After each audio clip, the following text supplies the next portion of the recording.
Hello everyone, welcome to my mini blog. তো আজকে হচ্ছে মা রান্না করছে। এটা প্রথমে আলুটা ভেজে নিয়েছে ক্রিস্পি করে, মাংস দিয়ে রান্না করবে বলে। দিদিরা যেহেতু আছে আজকে, আর আজকের ওয়েদারটাও খুব নর্মাল আছে, রোদ ফুদ কিছু নেই, খুব সুন্দর মিষ্টি মিষ্টি হাওয়া দিচ্ছে, বৃষ্টি হবে, তার জন্য এরকম পুরো আকাশটা ঝিমিয়ে এসছে। আর তারপরে এখানে আমি আলুটা দেখছিলাম, আলুটা রেডি হয়ে গেছে পুরোপুরি। এটা হচ্ছে লাঞ্চের জন্য মা করছে, চিকেন দিয়ে করবে, আর তার সাথে সবজিও আছে।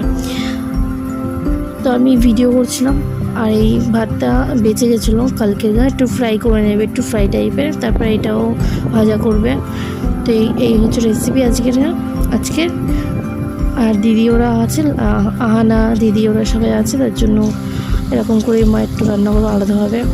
তো তারপরে মা একটু রান্না করছিলাম, আমি একটু ভিডিও করছিলাম। তারপরে আমরা ছাদে গেছিলাম, যেহেতু বৃষ্টি হবে, আমাদের ছাদে অনেকটা কাঠ রাখা ছিল, শুকনো কাঠ, ভিজে যাবে বৃষ্টি লেগে, তার জন্য তুলতে গেছিলাম আমরা সবাই মিলে। আর এখানে দেখছি লঙ্কা গাছেতে প্রচুর লঙ্কা হয়েছে, মোটা মোটা লঙ্কা হয়েছে।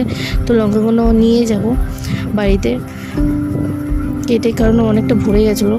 তারপরে আমি দেখছিলাম ছাদে দিয়ে, তারপর কাঠগুলোও তুলে রেখে দিয়েছিলাম। হাওয়া দিচ্ছিলো, খুব মিষ্টি হাওয়া, খুব ভালো লাগছিলো, আর বৃষ্টি হবে মনে হচ্ছে। তো এরকমই। তারপরে ফুল ছিল, ফুলটা নিয়েও একটু আমি করলাম, ভিডিও করলাম। এই ফুলগুলো বেশি তুললেই মরে যায়, তাও আমি তুলি। যাই হোক, তারপরে আমরা বিকেলবেলা বেরিয়েছিলাম লাঞ্চ খাওয়ার পরে, সন্ধ্যাবেলা চাও খেয়েছি, খাওয়ার পরে একটু বেরিয়েছিলাম। সেল হচ্ছিলো এখানে। তো সেলেতে যাইনি, জামা কাপড় কিনতে যাইনি, মাছ কিনতে এসেছিলাম, চিংড়ি মাছ। তো অবশেষে অনেক খোঁজার পরে চিংড়ি মাছ পেয়েছি, তো নিয়ে নিয়েছিলাম আমরা চিংড়ি মাছটা। যেহেতু কালকের একটা রেসিপি করবে মা, কালকে সবাই আসছে, বড়দিরা আসছে, ভাই আসছে, সবাই আসছে, তার জন্য কিছু তৈরি করবো বলে, এটার জন্য চিংড়ি মাছটা অবশ্যই লাগবে। তার জন্য অত খোঁজাখুঁজি করার পরে চিংড়ি মাছটা পেলাম আমরা।